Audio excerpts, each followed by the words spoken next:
Well, you brought some things here, and I think all of these are things that can stay outside and be beautiful in South Carolina. Oh yeah, plant them outside. Yeah. Make Columbia pretty. Yeah. Well, make South Carolina Well, pretty. and this one, the color is so fabulous. Yeah. So let's talk about that. It's an anise, and it's a very slow-growing anise. It could possibly get about 5 feet tall, 3 feet wide. How big is yours? Well, I kept it alive through the summer, which was good, and it has grown a little bit. They're slow.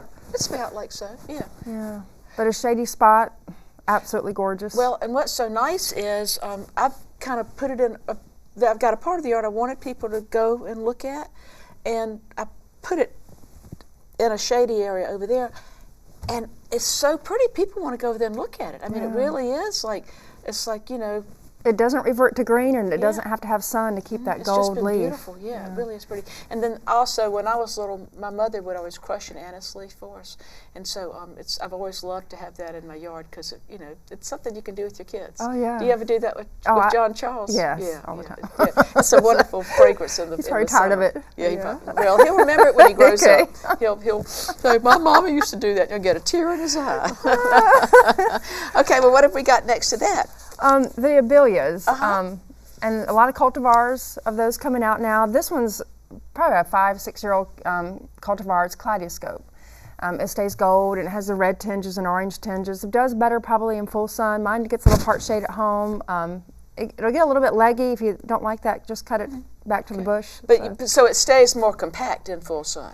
It does, and the gold stays a little bit more vibrant. Well, and then next to it, you've got one that also is equally attractive. Yeah, and the old one we were talking about earlier, the confetti. This one's such a better cultivar. It's a little more vigorous, but it's called Sunshine Daydream. Isn't that a wonderful name? Yeah, and it'll get 2 to 3 feet tall. Belladonna is a shorter version, looks a lot like Sunshine Daydream. So so there's so many choices now for people with smaller yards, because it used to be that abelias were just big. Yeah.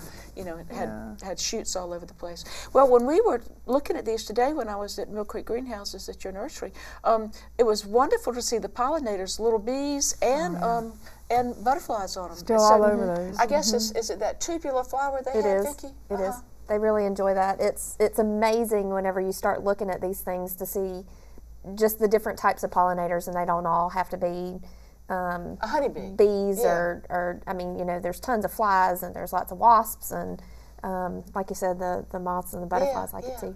And there's not a lot this time of year that's in flower still, so I thought that was great to see these. Yeah. And the smells, when you have them in a group, then they really, yeah. And then, we get calls all the time, "Oh, my hydrangeas don't have any flowers," and that hydrangea has a lot of flowers on it. I think I need one of those in We my need yard. to learn from a nursery practice, Yes, though, we to do. get it to look like that for fall. That is the Endless Summer series, Bloomstruck, and it's a macrophyllum. It's a shade hydrangea. But what this particular nursery did, she shared her secret. Late July, she cuts about a foot to the pot, and they fertilize it really well. Keep it watered, of course, and it flushes out for fall. So you could do that in your home garden. If you get the guts to do so. So just go in and cut it back hard. You have to sort of sacrifice there. And then fertilize it, and then make sure that you keep it watered. Well, and that's just a beautiful. And the stems, we were noticing earlier, the red stems. Yeah. And the leaf is such a good green. So tell us what this one is called again. Hydrangea Bloomstruck. Bloomstruck. So it's a new wood bloomer. And so that's one, you have to know what kind of hydrangeas you have, because the ones that, these bloom on new wood. Correct. Some of them bloom on old wood, and they're a little more problematic. Yeah. But you don't have to worry about it anymore, because you can get these beautiful Oh, colors. yeah. Okay. It's beautiful. A nice hydrangea. And you say give it some shade. Yes, that one's one that likes some afternoon shade. Okay, afternoon shade. All right, and then so many people just want to plant boxwood or a little short holly, but there's some wonderful alternatives, and you've got one down here for us. Yeah, and one not pictured is the inkberry. Yes, yes, of course, I meant to tell you that too. Yeah. The inkberry, and this viburnum, it's called Robsons Hardy, and it gets about 3 by 3. Still has that same Nice size. boxwood look, and it can stay loose and open, but it still stays, small. The beauty about this one is that it blooms in spring and is sporadic through fall, white. Wow. And it will have the berries. So. Really a nice added feature, and no problems. Completely pest-free, very easy once it's established. We were looking at it, Googled a little bit more about it. It can go drought.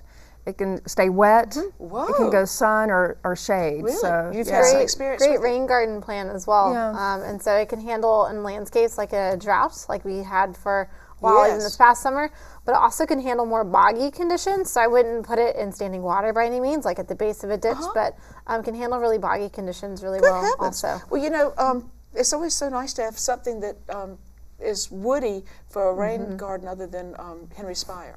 Exactly. Which takes over. Exactly. Yeah. Well, I'm so glad you told us that. Katie, I hope you heard that. We've got a new rain garden plant for you. Okay. And then then this next one, I mean, I was wondering how we were going to get it in the car without bringing the insects with it because it had so many insects on it. And this time of year, you know, they're looking for things. So And I looked in the back, and ours is blooming. And a couple of weeks ago, it wasn't blooming. Yeah. So let's talk about this Georgia Savory. And what's the fancy name for it? Calamintha. Yeah. Yes. Yeah. And this is a native. It is, and it looks like rosemary. I mean, does. if it didn't have flowers on it, it looks like a might pink think. rosemary actually. But It's got a nice fragrance to the leaf. Yeah. and you can shear it. You can keep it sheared. I sort of like the loose open habit. It can probably get about 3 feet tall, but it stays in full sun and seems to really thrive. And again, I mean, I've never seen this. And this, blooms now when nothing else is Yeah. blooming like we. And don't you think it's nice to try to have something that's in bloom, You should try to especially have as we go something into that's fall? in bloom. Yeah, is try to have something in flower as long as you can for as many seasons as possible. Just because the pollinators love They need that type of something. stuff. Yeah. They need something. Yeah, they can't. Yeah, if you want them to stay at your house, you have to be feeding You have to them, don't provide you? something for them. I think y'all have lots of provisions down there at Moore Farms Botanical Yes. Gardens, don't you? Lots of, it's a wonderful world for the pollinators for sure.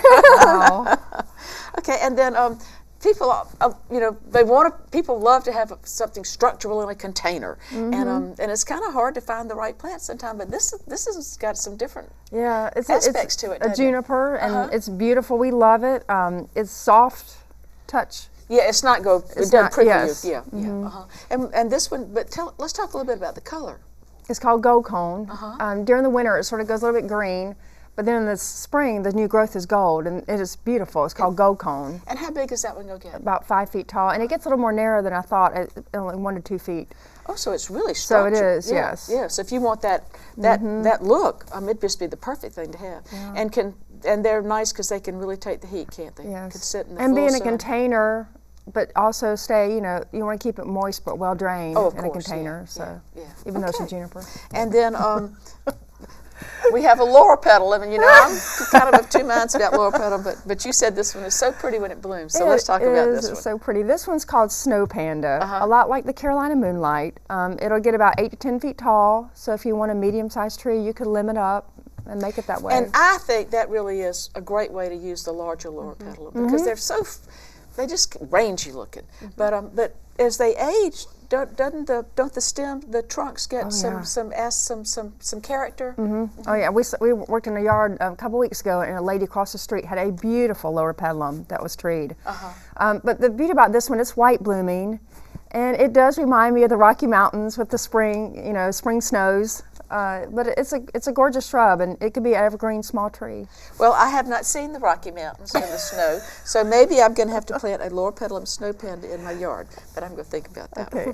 But everything, but I'm absolutely spot on with everything else you brought in. Also, I want to say that you have a really nice selection of natives at Millcreek Greenhouses, and I've got to do a program this weekend at the South Carolina Native Plant Society on doing arrangements with natives, and so it was wonderful to come and see you today, and thank you for having that section on natives. I think it's so, and you have some that are loose and more side of the road looking, but you also have some that are very well behaved and formal and could fit in and could be substitutes for a lot of other things, and would have the aspect often of having flowers or something to attract pollinators. So thanks for having that part of your nursery. Yeah, we love it. Okay.